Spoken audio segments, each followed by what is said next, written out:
I'm Jason the Mason, and today we'll talk about the mix bus. It's the final step where all your individual tracks come together, and applying the right processing can make your mix sound polished and professional. And I totally want to mention that this will be your first and last video about what to put on the mix bus and what to do with the plugins. I'm dead serious. There are so many engineers who've learned mixing in their child's room, and that's good. That's how I started too. But those guys who have just like some YouTube education, they simply shouldn't teach people shit. Got it? Aye, Jason the Mason, holy savior of all the mixing noobs and thou weak mentalities poisoning the holy earth. However, let's dive right into it. Chapter 1. Mixing Chain. Equalization, saturation, compression, limiting. End of the story. That's it. And with that information, we could totally end this video right now. I'm serious. This is your mixing chain, now and in 50 years. As long as AI hasn't took all of our jobs, including those of the mixing engineers. I've experimented a lot in the past, and I totally will in the future. But those tools mentioned earlier are your first and last tools in your mixing career. However, you first need an EQ to check on your volume meter if your input is too high or too low. Did you level your stuff right? Cool. Now let's have a look on the analyzer of our equalizer. How is my signal in general? Did I mess up the bass? How about the highs? And why my mids even sound that bad? That's why you first need an EQ in your mix bus chain. Cut stuff out or even boost here and there. But don't edit too much or too hard in your mix bus EQ, because in the end everything will sound too digital, and in the worst case you'll mess up your mix dynamics. For example, by pushing the bass or the high mids too much. Next one, saturation. That one will glue your mix. All you want on your mix is to glue stuff together and make it sound shiny and warm. And of course to make everything loud as hell. Saturation is your friend. The one tool that will make you sound professional. FabFilter, Universal Audio, SSL. They all have great saturators and tape emulations for a great price. Long story short, use some saturation plugin, no freeware. Buy some kind of plugin. Just do it. And push your saturation to the limits. You've reached the right amount of saturation if your mix sounds glued together, but not crunchy. Next up, the compressor. Supreme discipline. Use 1, 2, or even 3 compressors right here. Yeah, you've heard right. SSL, Shadow Hills, API, be experimental. Or even combine a multi-band compressor with a mix bus compressor. Because why not? If you use a single compressor, your mix tends to go pumpy and it maybe sounds squashed. Use for example a SSL G-bus compressor with a ratio of 1.5 or 2 and an API 2500 with a long attack, long release mastering glue setup. That will sound good, trust me bro. However, your main objective right here is to glue everything together, and in the best scenario your mix will be dynamic, fat and clear. Final tool, the limiter. Don't overdo that one. Let me tell you one thing, there are 2 limiters that every engineer in a professional scenario uses. It's either the L2 of Waves or the FabFilter Pro L2. End of the story. If you did everything right on what's happening before the limiter, your mix won't fail on the last instance. On the limiter. Just put your limiter on, have a look at your analyzer, how loud your stuff is, and that's it. Nothing more to say. Some tools are also cool to put on your mix bus, like a stereo widening plugin or even some experimental plate reverb, just a little bit. But as mentioned earlier, EQ, saturator, compressor, limiter. Those 4 are essential. Just experiment with how many compressors you use or equalizers. Long story short, those 4 tools and you practicing the hell out of it, that's it. You're good to go. Chapter 2. Sound Example. So, brothers and sisters, we are now in our mixing session. Just some basic mixing. Here we have the classical mix bus in FL Studio, and here we have the pattern. Everything is ready to be mixed. The first thing I do, I look for the loudest part. And the loudest part in mostly every song is the drums and the vox. And this is a classical hip-hop beat, so I'll probably just look out for the drums. So, let's level that stuff right here. That looks good. As we see here on the analyzer, it's about -8, -7, okay. Next up, I open up my saturator, FabFilter, Saturn. It's f***ing amazing. What I like to do is look for some presets, because the presets in FabFilter in general are really good. So let's go for like the all-round one. Let's have a listen to Magic Mastering. That's a bit bright. Change that up. Faster master. Okay, that is cool. We now have a multi-band saturator. That's pretty cool. Play around here, look for more highs or less highs. Little less presence right here. That sounds good so far. Okay, bus compressor. My one and only SSL G-Bus compressor. So, time for the threshold. That looks good for me here. I don't want to do it that much. I just need to cut up the peaks, like the kick and the snare. Just a little bit. That's okay. Attack. Right around that corner is totally fine, so put it there. And auto release is a good choice in general. Ratio, not that high as I've told you earlier, around about 1.5 or 2. Let's see what sounds best. 1.5, yeah, 1.5 sounds a little bit more natural to my ears. Next up, the API 2500. It's fucked up word, man. The API. Okay, that's my glue compressor right here. Start with something like this. Later I can go in much heavier if I want to. So that's good for the start. Next up, I've put some EQ once again for some fun little cuts after all that dynamic processing of the compressor. Then we have the goddamn beast. The L2 of waves. That thing is hella loud, brother. Can you hear it? I need to turn down my monitors.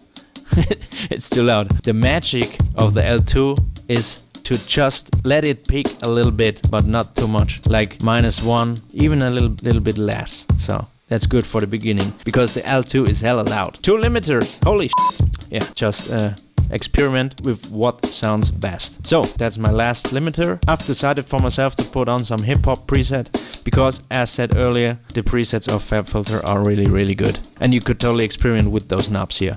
So let it peak a little bit for the beginning, just for the rough mastering right here. Let's put it at 1. Okay, that's minimalistic, but that's cool for me. And finally, I have another equalizer right here, just to have a look on the mix how it sounds and looks, because that's pretty important. Professional radio ready mixes have like the low at max right here and the highs peaking at +6 right here. Let's have a look at this great analyzer. As we see, the highs are pretty good, but a little bit too high, and the bass is okay. It's almost there. It's just the drums, as said. Okay, so now that I've started with the loudest instrument, now I can go over to the bass, just to get the low end right of my mix. So let's have a listen to the bass. Your bass in your final mix should be, let me show you, at around +3, +4, at around that volume. Let's see how that looks with the drums.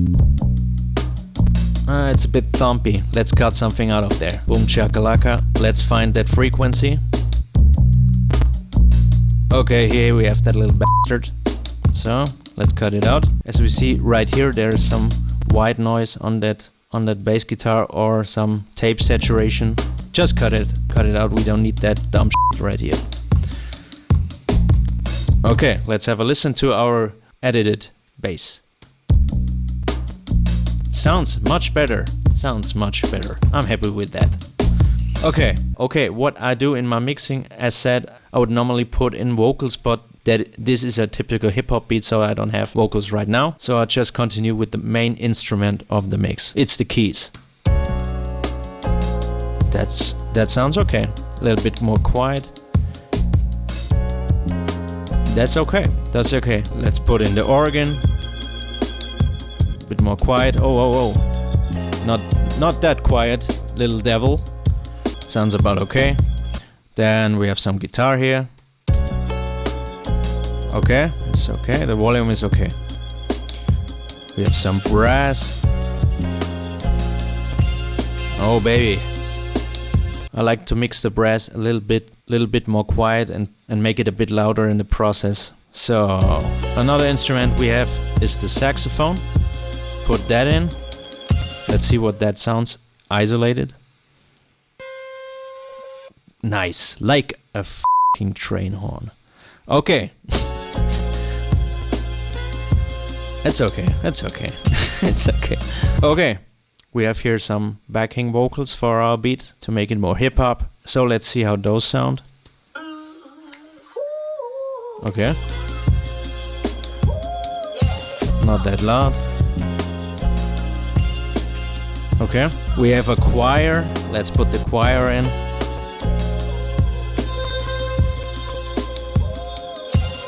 And finally some backing FX vocals.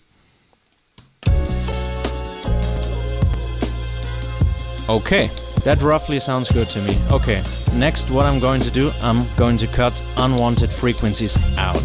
This great isolating knob.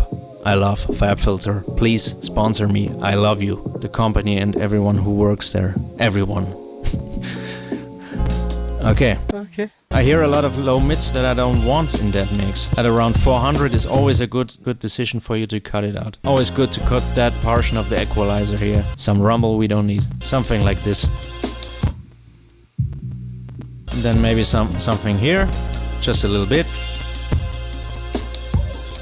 Okay. Okay, that's good. Let's readjust our compressor because it's a bit mushed.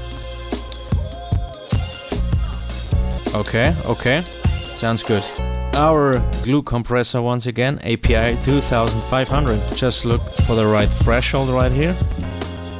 Not too much because it's kinda powerful. Just a little bit, sounds good. So, as said earlier, I've put that equalizer right here just to remove some frequencies after the dynamic processing, if it's needed. If it's needed, yeah. Compressors, especially hot compression, adds a lot to this area here, right about here. So if you compress too much, your mix will sound something like this. So that's a good indicator for you if you've used your compressor a bit too much. So, okay, just cut out some high squeaky noises right here around the corner. You could use a de-esser on your master bus too for cases like this, and as we learned in an earlier video, FabFilter Q2 and Q3 is a dynamic equalizer, so I can cut out like the squeaky noise that I don't want in that mix. Maybe something like here, the vocals and the drums. We could do it like this. Yeah, this sounds good.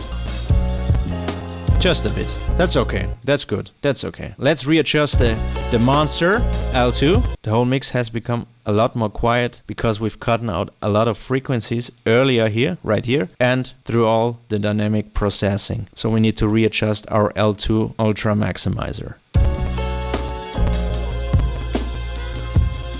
That's about right. Next up, our FabFilter Pro L, the final limiter in our mixing right here. My software might be a bit buggy because the whole processor is pretty maxed out with mixing and recording, so don't be irritated if it lags a bit. However, this digit right here tells us if our mix is too loud or too quiet. It's the LUFS, as we learned earlier. But I'll make an extra video about loudness and dynamic in the future. Spotify streaming songs are around -15, -13. You could also go to like -9, -8, but it's just for the normal social uploads or even for some MP3 export. Yeah, but normally you should be around -13, -15 with vocals for streaming. So let's see. That's good. That's good. That's okay. That's loud enough because if you send out this track to a mastering engineer, he will max it out. So it's okay to have a bit more room in your song. Okay. And now, finally, I'll have a look on our last analyzer to see if the proportions of the mix are right. And to me, that looks good. As said earlier, kick at around this volume and bass, and the highs at around this height. +6. +5, that's okay. And that's also the trick if you go into your car and make the car test. Your mix will sound good if the dynamics are right. Your mix only will sound bad in your car if the dynamics are wrong, if you have bad dynamics. So this is a pretty important indicator for you and your mixing journey. This is okay. If I go with that mix into my car, it will sound good. Some fine adjustments we could do in the end would be like cutting out some of the high that peaks here a bit too much. So as we see, this is too much right here. Just a bit, just a bit. Let's see what that does to the mix. Sounds better, sounds better. And that's how you mix. As easy as that. One thing you finally need to do, you need to compare your mix with one of the radio releases out there. So just drag in some major release and see what this mix is missing and what not. That's mixing. Before mixing.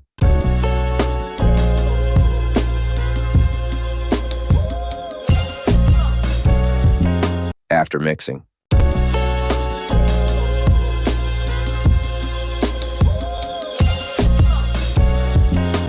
Chapter 3, Mix Bus Cheat Code. Practice. The cheat code once again is practice. Those are basic tools. They've worked in the past and they will work in the future. And if you want that those tools work for you and not otherwise, you need to practice a lot. You need to mix so goddamn wrong in the present that you can mix so goddamn right in the future. You need to mix so goddamn wrong in the present that you can mix so goddamn right in the future. I hope you liked my video about the mix bus topic. Let me tell you once again that if you use those tools that I've mentioned earlier and you practice a lot, things will work out for you. It's just the basics. So please give this video a thumbs up if you liked it, and please comment me your personal experience with the mix bus and what plugins you put on it. However, until next time.